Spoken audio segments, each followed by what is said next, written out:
on today's episode of All About Life with Danielle Brown. I think of it like, it's important to communicate about, who's going to do the dishes and what your schedule is looking like. And, if you hurt my feelings, like we'll talk about that. But no one was like, and you also need to talk about sex. Like how far is too far and where are the boundaries? It's like, okay, well, instead of maybe focusing on, how far and how close you can be pushing those boundaries out of the way, you should be focusing on, okay, how can we have Jesus more present in our relationship? God wants me to have a thriving, spicy sex life, and he wants that for me. Alana, welcome to All About Life. How are you doing? I'm doing really good. Thanks so much for having me, Danielle. I'm so excited about this. I am so excited to have you on. This is going to be the first time we've had this kind of conversation on All About Life. And I don't think our friends listening are ready for this. So let's clue them in. You are the founder and host of Kingdom Sexuality. And on your post, you get real. That is the theme on All About Life, is getting real, honest, vulnerable about life. And you get real about sex. And I am so excited to pick your brain, talk about personal experiences, and also through your podcast, you've been able to chat with other professionals kind of in the field. So to get us started, where did Kingdom Sexuality come from? Yeah, that's a great question. And I'll try and kind of sum it up quickly because I can easily ramble. So I'll try and be concise. So back in 2019, I had just had my son, Theo. And in that season where, after you have a baby, you're not allowed to be intimate because you're healing and all that good stuff, I had kind of just taken it on. I don't know what sparked it in me, but I was like, okay, I'm going to dive into as many resources as I can to make our sex life, mine and my husband's, like, take it to the next level. Like, how can I make this better? Because it was great. It was amazing. It was lovely. But just little things like we were almost 6 years into our marriage and I hadn't ever had an orgasm before. And so I was like, okay, like this is something that I had just at one point, someone I had known had told me, oh yeah, like she was 5 years into her marriage and she couldn't either. That was just the lot in life. Sometimes some women couldn't. And so I figured that was me. But I had friends who were like, no, we're working on multiple orgasms and stuff like that. And I was like, oh my goodness, like this is so much more achievable than I'm realizing. And so in that season, I was like, hey, how can I find one like Christian wholesome resources? I don't want to know like porny things or things that aren't wholesome or make me feel icky. Like I didn't want that. Right. And there were some really great ones, but there weren't many. And still like diving into this, seeing the results of looking into things and its impact on my marriage was amazing. And I was like, okay, this is such a passion for me. What can I do with this? Like, where do I go now? And so it was then the following spring, so about almost a year maybe, my friend Paris had reached out to me and she's like, hey, I want to just like chat on intimacy and stuff on my Instagram account. Did you want to somehow like collaborate with me? You keep coming to my mind. And during the season when I was like, what do I do with this? She kept coming to mind, but I was like, that's really weird. We knew each other when we were kids, but we don't even live in the same province because we're in Canada, but stuff like that. So anyways, we ended up having a Zoom call and it just completely just all fell together beautifully. And we're like, hey, we're starting a podcast. And so we started the Kingdom Sexuality podcast. And now here you are. And here we are. Yeah, exactly. I'm so thankful that you took something you struggled with and that you became passionate about and started the podcast, because I found your podcast while also similar to you looking for some Christian advice when it comes to intimacy in your marriage. I have a question for you. You said, I'll have lots of those actually during this call. Perfect. Yeah. You said you hadn't had an orgasm the first 5 or 6 years, right, of your marriage. And we know how important sex can be in a marriage, how intimate it is, how close you feel to your partner.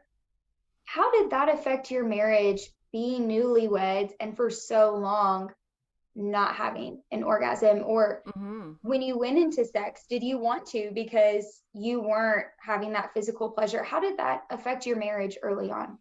Mm-hmm. No, and I expected to have an orgasm. I fully was like, oh no, this is just what happens. Like you'll have intercourse, and during that, at some point, an orgasm happens, and Right. that there wasn't everyone. No one ever like specifically sat down and told me that it might require, I might need to know what pleases me in Mm-hmm. order to get there, and I think it all comes down to the purity cultureness of it, where it was like, don't look down there, don't touch down there, sex is bad, sex is dirty, you just, and then to then get married and now it's okay. So I think but anyways, the impact on my marriage, I mean, I definitely think there was times where we were um I don't know, like not frustrated, but we were just like, man, how can we do this? Like how could we get me there? And we just didn't Mm-hmm. know. Um and it just took me realizing that this isn't just going to naturally happen on its own. It will require work on my part. And I just really just expected it to happen. And I think it's just a lack of someone sitting down and telling me that this isn't just going to happen. Like, this will require Right. more than just intercourse for you to, like, I mean, not everyone obviously is like that, but Right. on average, um, it takes more than just intercourse to achieve an orgasm. Yeah, I have a personal experience of getting married. So my husband and I were virgins when we got married. And I remember also, so he was my, oh, you can see him up here behind me. He was Oh, my yeah. first boyfriend, my first kiss, everything. And I remember like asking friends, how do you kiss? Like, how do you make out? And Yeah. everyone's Oh. answer would be like, you'll figure it out. Like it just kind of happens. Mm-hmm. And then when we were getting married and sex was coming, that was kind of the same response. Like Yeah. you just kind of figure it out. And of course, I always heard that the first time it's going to hurt, but it'll get better. You might be a little sore, but it'll get better. And I remember actually listening to one of y'all's podcasts and you talked about it. Should it hurt the first time? How long should that last? Is it normal? Well, Mm-hmm. I unfortunately, our wedding night, this is like getting super real. Yeah. Our wedding night ended in tears because it was so Mm-hmm. incredibly painful. And then our whole honeymoon, you expect it like you've never Yeah. had sex and it's going to be amazing and you're going to be having Yeah. sex all the time because you're married and Yeah. it's great now. And it was physically so, so painful. Yeah. I remember getting home from our honeymoon. I texted a woman I was really close to who had told me that she had to go see like her OB and a pelvic floor physical therapist from issues. So I texted her and I was like, what did you do? Because this pain is crazy. And she was like, it's Oh. not normal. This is Mm-hmm. what I did. If it's not getting better, go see the OB. So I saw an OB, I saw a pelvic floor PT, highly, highly recommend. If Yes. you are in pain, like I'm trying to explain, like I could not have penetration sex because it was so Mm-hmm. painful. Mm-hmm. Thank the Lord that I had a good Yeah. OB and that I went and saw a really good pelvic floor PT. And when I tell people I did all the things, medicine, creams, dilators, everything that you can imagine. And we are Oh. now have been married more than a year, still having some issues, Mm-hmm. but thankfully it's getting better. My husband Solomon, I couldn't ask for him to have been a better partner through this. Mm-hmm. But just sharing all of that to be super real, that that's not normal, that you're No. not alone. I remember going to the OB a year after being married, literally just recently. I was like, I'm still having issues. Like, what's going on? She was like, you're not alone. I Yeah. hear this. Like, people come into my office frequently with this. Um, People just don't talk about it. So I remember when it was No. first happening, it's not like I wanted to share it with everyone because it is Yeah. a very personal detail. And then it's also like intimate between me and my husband. It's not Yeah.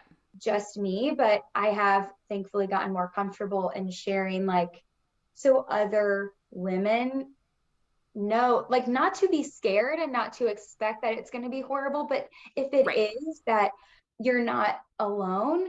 Did you find comfort in that when you started kind of sharing your experience and you started the podcast? I know when we chatted like a month ago, our first time meeting, you've had so many people message you saying, thank you for sharing. This has been so Yeah. helpful for me.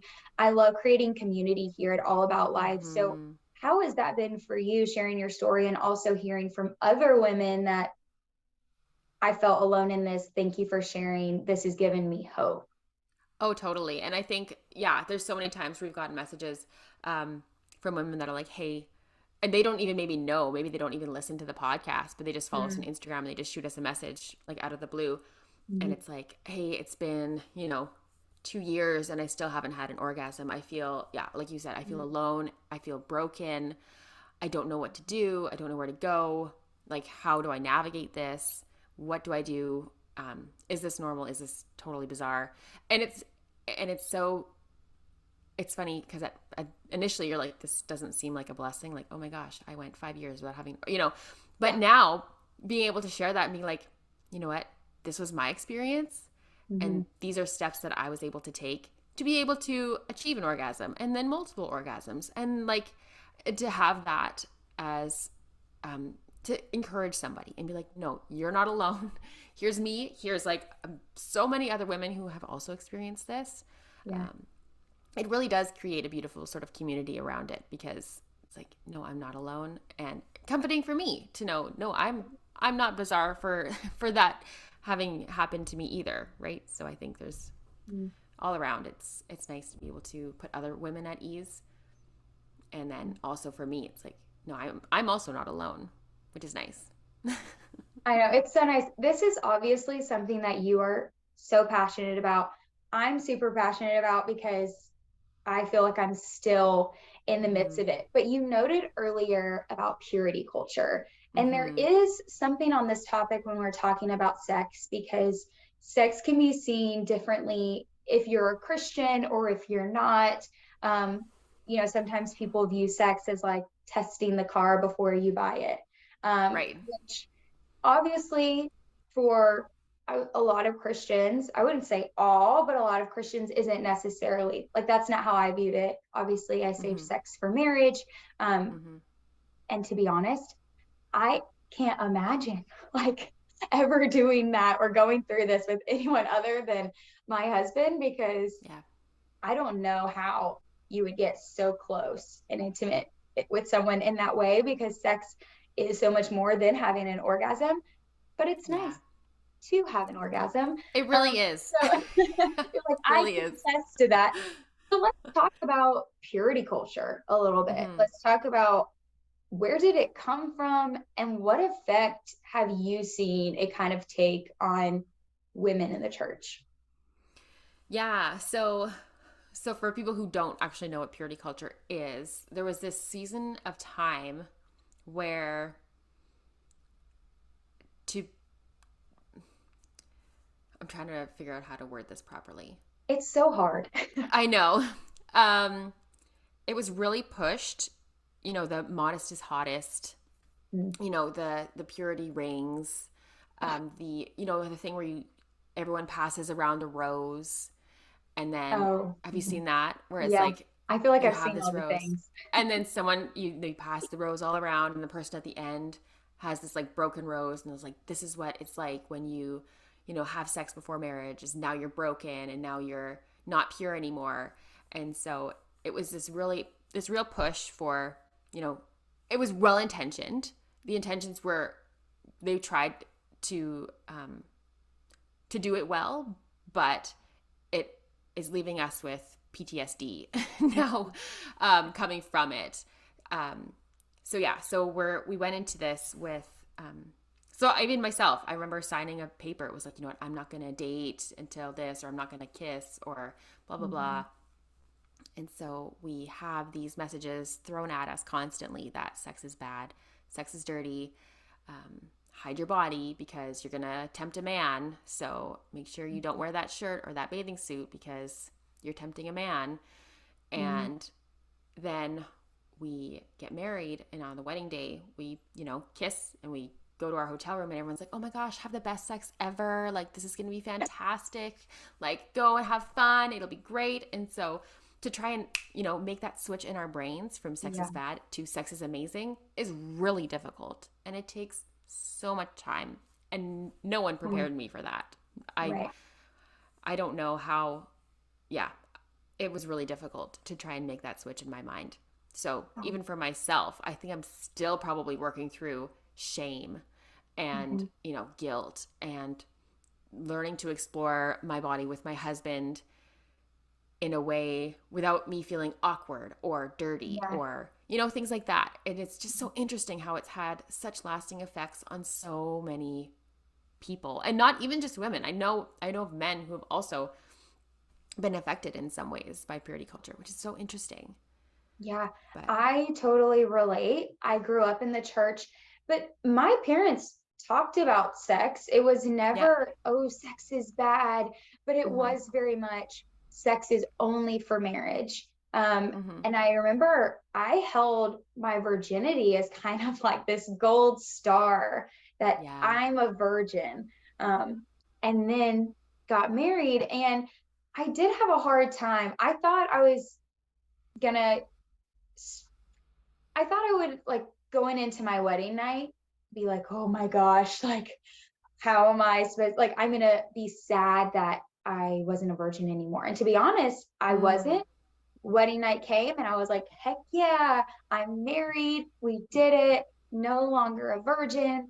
But then kind of crept in, like you were talking about, a little bit of guilt. And I Mm-hmm. would be like, wait a minute, like I mean, this again, we're getting raw, like undressing in front of Yeah. my husband. And I'm like, oh, like, wait, is he allowed to see me without a top on?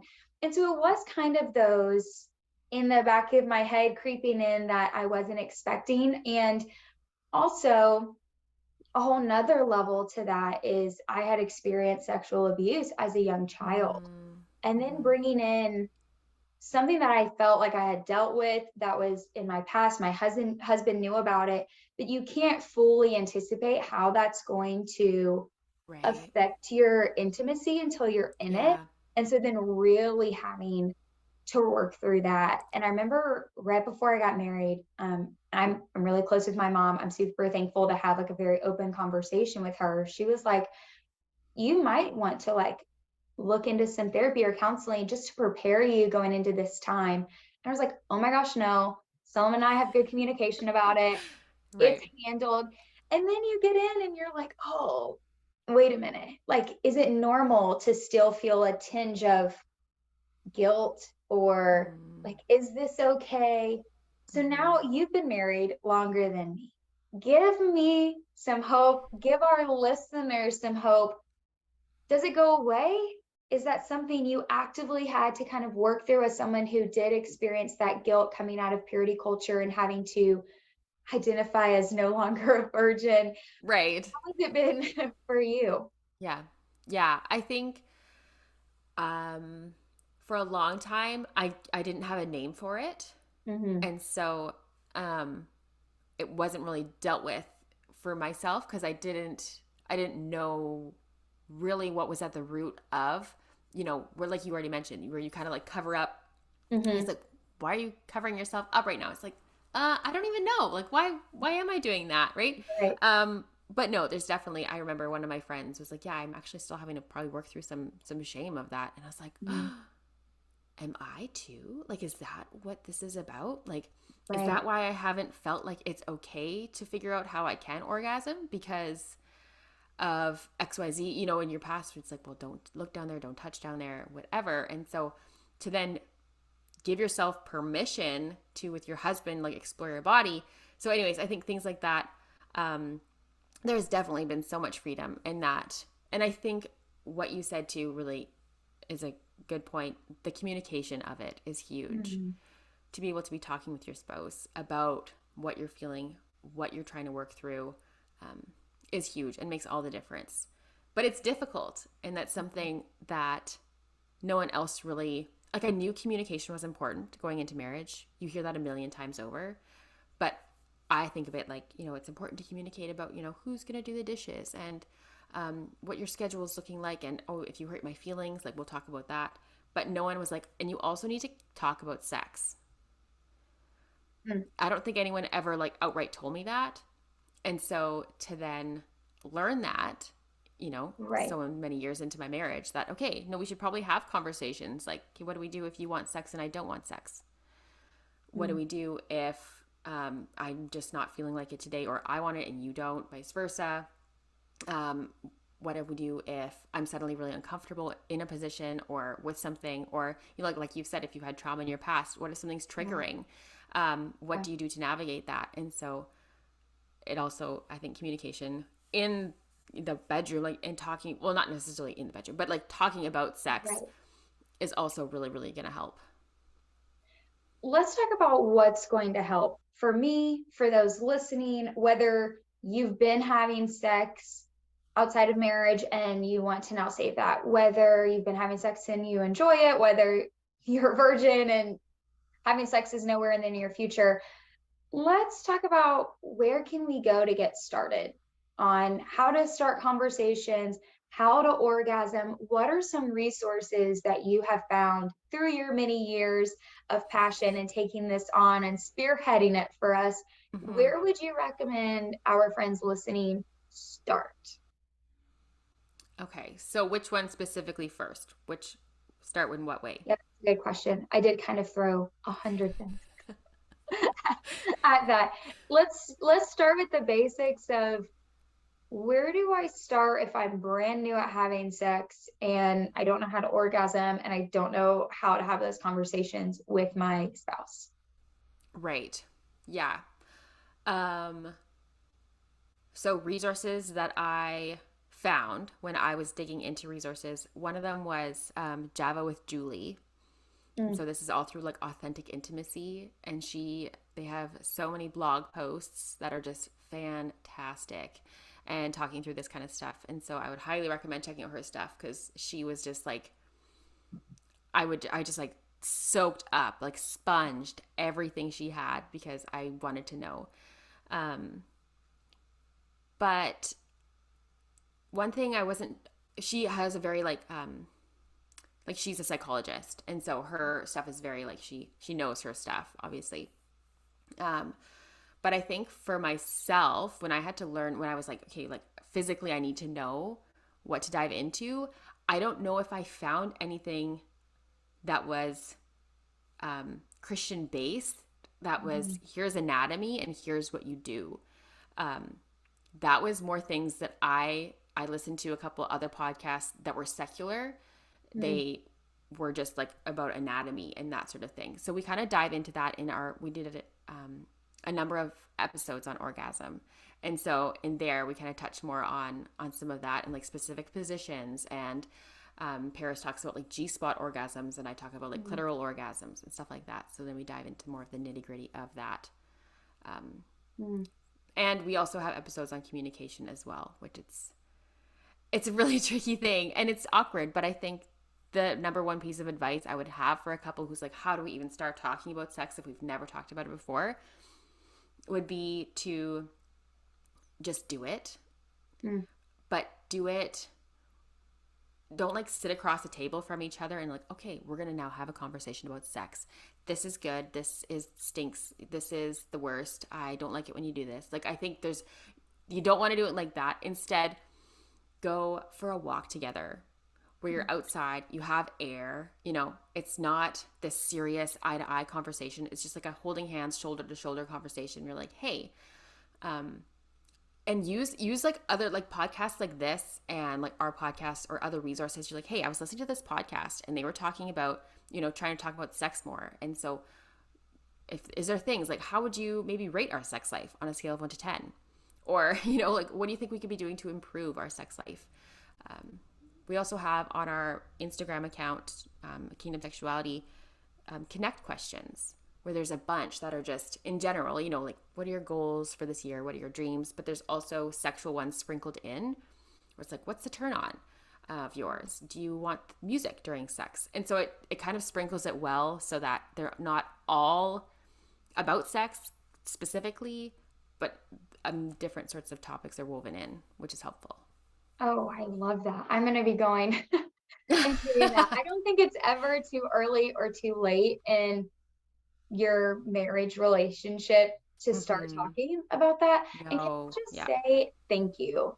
Thank you for having those hard conversations and making it public for us. I remember finding your Instagram, and the first video, I think it was actually of you, and it was like a reel, and it was literally like orgasm. And I was like taken aback. I was like, are they legit talking about orgasms on Instagram? And their podcast, I was like blown away, but it's so helpful. Like we can have these Mm, conversations in like a good, wholesome Christ view. And that's been so refreshing to have. But some other things that y'all have talked about in your podcast are some hard hitting, hot topics. So oh I yeah. wanted to ask you about some of these and your thoughts, and also the thoughts of your co host and Mm-hmm. guest you've had on.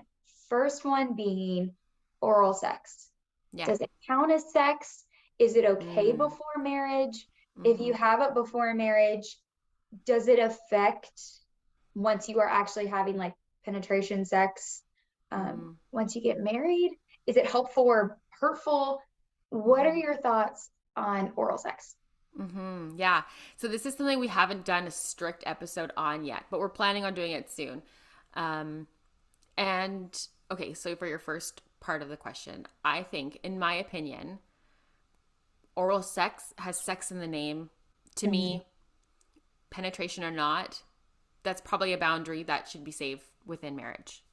Yeah. Um, there's a lot of people are like, oh, like how far is too far and where are the boundaries? It's like, okay, well, instead of maybe focusing on, how far and how close you can be pushing those boundaries out of the way, you should be focusing on, okay, how can we have Jesus more present in our relationship? And so you're Mhm. focusing less on the boundaries and how close you can get up to them, but how you can be, having sort of even like a kingdom dating relationship before you're married to then having that more as the focus. So I think, in my opinion, yeah, I think oral sex classifies as sex and should be saved for marriage. But Yeah. that doesn't mean if you've had oral sex that now you're ruined, you're dirty, you're impure. That's not. Um, there is forgiveness, there is redemption, and Mm. God is the God of grace. And so Yeah. thank the Lord. Yes. Yes. I have seen friends of mine who have had sex and then, you know, became closer to Jesus or was saved and then deciding to not have sex. And they're maybe in Mm-hmm. a relationship now and they're not having sex, but maybe they both have previously had it. And so now Mm-hmm. I will say it's probably a lot harder for my friends or, friends listening who have had sex or oral sex and then they decide to not Mm-hmm. do that until they get married. It's probably harder than it was, like, say, for me or Solomon, because we hadn't had Yeah. sex. It's not like I'm trying to think of now us going back and I'm like, oh Right. man, like sex Yeah. is pretty awesome. It does feel really good. I do feel very close to my partner. So I want to give those friends who have made that decision almost kudos or credit, because that's a very Mm-hmm. hard decision to Yeah. make. And sometimes when you are in love, it is really hard to stick to. But I've had friends who feel like they don't deserve, Mm. maybe if they've had sex and their partner hasn't, they don't deserve that because they're not Right. clean anymore. Or, oh, well, Mm. I've already had sex. I've already ruined it. It's not going to be as great in my Right. marriage because I've had sex. And I want to slap them on the face with the Bible. Exactly. Do not feel that way. Like, Mm-mm. Jesus did not go on that cross for you to not go into a marriage having good sex. God Yeah. made sex. This is my soapbox. Amen. Yeah. It's amazing. And there is forgiveness and grace in that, like you were saying. So don't ever feel like, oh, Danielle and Solomon is so much better because they waited to have sex. Well, I waited, and my sex life has been very difficult being married. Right. Sometimes I go to Jesus and I'm like, okay, God, I followed all the rules, Yeah. and this is how you pay me. Yeah. Like sometimes I do have to like sit in the suck every few minutes, be like, wow, it does really suck. And then, Mm-hmm. like you mentioned, I hate that I had to go 5 years without an orgasm, but at least now I'm so thankful that I can help other people. And I think that's Yeah. the route I've taken of, I might as well start talking about it, because if I can help someone else, at least Yes. it Yeah. brings him good. That's the Lord taking a horrible situation that he did not cause, but there is some good in it. So I'm Mm-hmm. with you. There can be Mm-hmm. some good to follow through, but enjoy your sex when you get married. Let's Yeah. move on to the hot topic number 2, Okay. porn. And I Mm. know that you guys did an episode on this because Yeah. your other host, right, struggled with Yep. pornography Mm-hmm. while in his marriage. And then Yeah. wife came on and also talked about it from her perspective. And so let's kind of talk about porn. This has been a conversation, actually, oddly enough, that's been coming up in our friend group. Mm. Does it help? Is it hurtful? I have a strong opinion on porn, Right. but I want to give it over to you. You've had these conversations. Where do we stand on porn? Good or bad? Yeah. No. Porn is bad. It's a big No. no go. It's a big no go. I know lots of times, even like looking into how to have an orgasm or whatever, like so many things. I was like, oh yeah, just like look at porn together, or watch that to like learn position, or like figure out how they're doing it or whatever. It was like, like, no way, like why would this be something that would be one, why would that be God honoring? Why would I want to introduce that to my marriage, to my husband, to me? Like, why would that? It just doesn't seem logical whatsoever. um yeah, and I mean, hearing Kyle's perspective, where this was like he had a pornography addiction for so many years, and the impact it had on his wife Samantha, like she shared that, and it was just Yeah. them trying to navigate marriage and sex afterwards, and her body image issues that she would struggle Mm, with, knowing things he had looked at, or you know trusting that he's mm, not when he says he's not, and things like that. So right. no, I think it's, yeah, it can be really, really difficult in a marriage when there is a pornography addiction involved. Um, Yeah. so yeah, but I'm curious about your soapbox. I want to hear you go on that yet. I think, yeah, let me get on my soapbox real quick on porn. Um, I like how you already mentioned um, pornography addiction and how it can set false expectations um, Yeah. for whichever party is watching it, and also the insecurities that it can have Mm-hmm. on the opposing partner. I like struggle with comparison, and I just Mm-hmm. could not, I wouldn't be able Right? to deal with that, knowing like Yeah. if Solomon had seen something and I can't do that. I just think pornography typically is filmed from people who have it all the time, and it's just not realistic. And I No. agree, I don't think it's God honoring at all. But then I think there's the other side to it, in the sex industry is Yes. dirty for the most Yeah. part. And I don't want to cast any um, like judgment on those who choose Right. to do that and who are there willingly and they are proud of that. There's no judgment coming, but I think, or we know, a majority of the sex industry is not from women or men who choose to be there. They're Yeah. exploited, they're taken Yep. advantage of. And I can't begin, to Yeah. Yeah. describe how by watching porn and supporting that industry, you are directly hurting men or women who have Yeah. been put into that industry against their will. And I'm like super passionate about that. Good. So I Mm-hmm. just, like you said, porn is a big no for me, like an Yeah. Yeah. absolute not entering. And Sam and I had this conversation early on um, in our dating relationship of like, Mm-hmm. where do you stand on porn? Have you watched porn? Is this a conversation we need to have? What, Yeah. like, these are our boundaries and lines. And I think it is Yeah. crucial to talk, and you talk about porn in your relationship. We've talked about this whole conversation of open communication with your Yeah. spouse. Yeah. you should know where your partner Yeah. stands on that. And I have Yeah. had friends who are like, I think porn's fine if it can help give you ideas and it can help get you in the mood. And I just think there's a lot of other resources Yeah. that can help give you ideas on positions or ways to get you in the mood. Like light some candles, Right. play Yeah. some music, do some touchy feelies before it's time to go. Yeah. I have actual resources from going to my PT and going to a pelvic floor PT. I have Ah. legit list of different positions, and it tells you if this thing is painful or if this certain area is painful, maybe try this. And I literally have an Ah. app that's like my PT recommended, and it's like a medical kind of app. So it's not a sexual, Right. app, but it's, Yeah.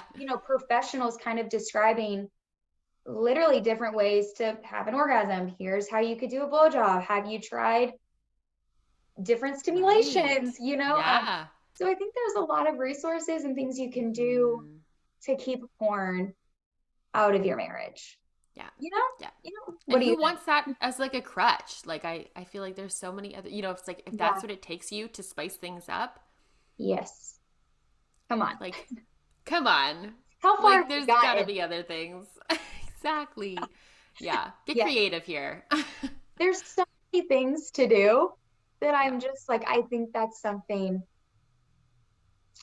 we don't need to add that into our marriage. I feel like that's No. adding almost a third person, which is Oh, also 100%. a very big no Big from big me. no. My marriage is just me and my husband, and it Yep. will stay that way. Yep. Yep. Amen.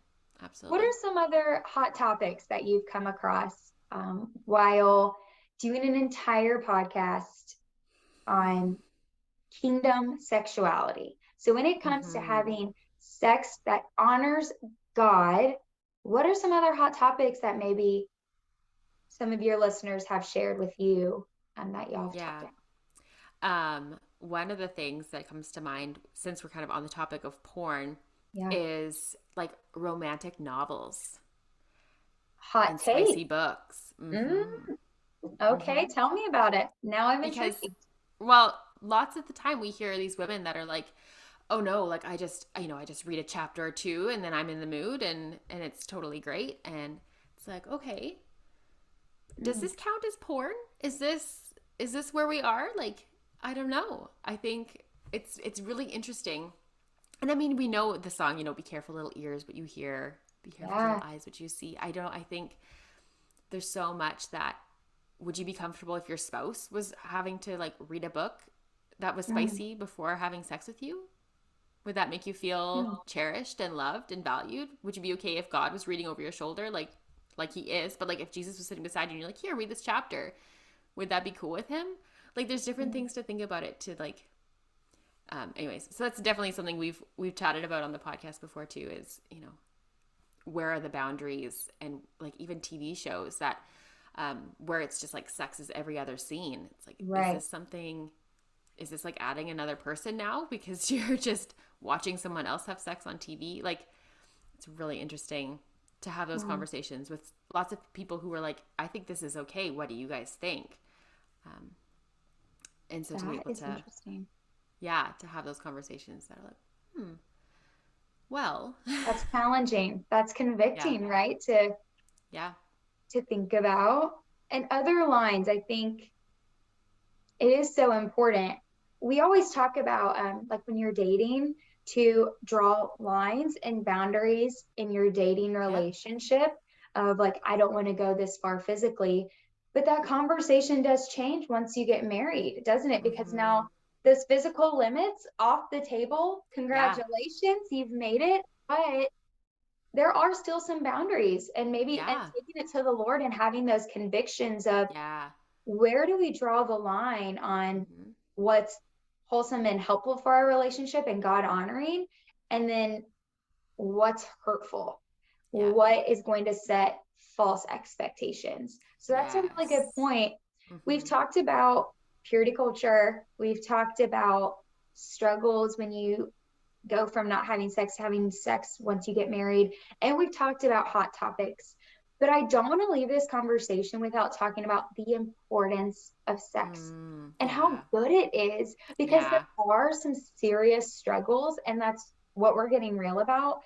But also, I don't want to leave our, friends Yeah. listening like there's so many troubles with sex, Yeah. because sex can be so, so good Yeah. in your marriage. And God gave us sex. It is, we've said it a few times, God honoring. And a lot of times people feel uncomfortable, talking about sex and God in the same conversation. Mm-hmm. Can Yeah. we talk a little bit about how holy having sex in your marriage is and Yes. how good it can be for your marriage? Yeah.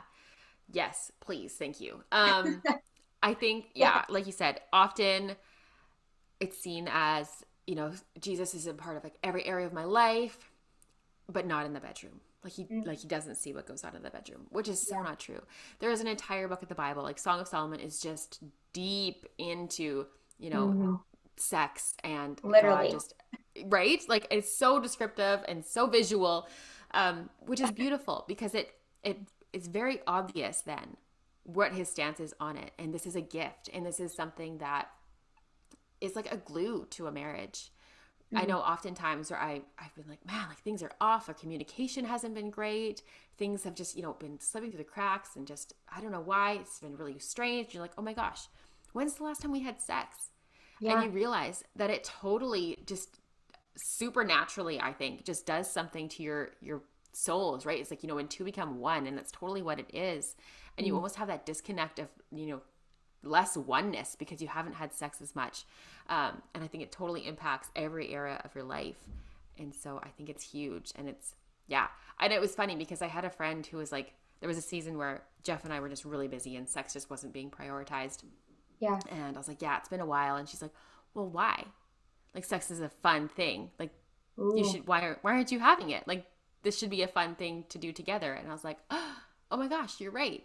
But so often people don't talk about the funness of it. And I think it just takes that mindset shift to go, no, this is a gift. This is beautiful. Mm-hmm. God wants me to have a thriving, spicy sex life. And He wants that for me. And so I think that also helps moving forward. You're like, no, I have permission from God to do this. And He wants me to do this well.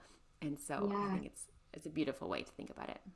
And I think also coming from a woman's perspective, sometimes it's hard to enjoy the physical pleasure of it. Yeah. I don't think, and I don't want to take away from a man's perspective. I think there is a generality of it's way easier, literally physically Right. easier for a man Yeah. to physically enjoy sex. It didn't, Yeah. Solomon wasn't the one in pain. He very much physically, right, like Yeah. could enjoy Yeah. that. And Yeah. it was good. And I think talking about purity culture, talking about getting comfortable in your marriage and becoming comfortable with your sex, talking about Song of Solomon, right? Like Mm-hmm. it literally, the Bible is physically describing the physical pleasure of sex. And Mm-hmm. it can be Mm-hmm. a very beautiful thing for a girl to become a woman if you Right. to embrace having good sex.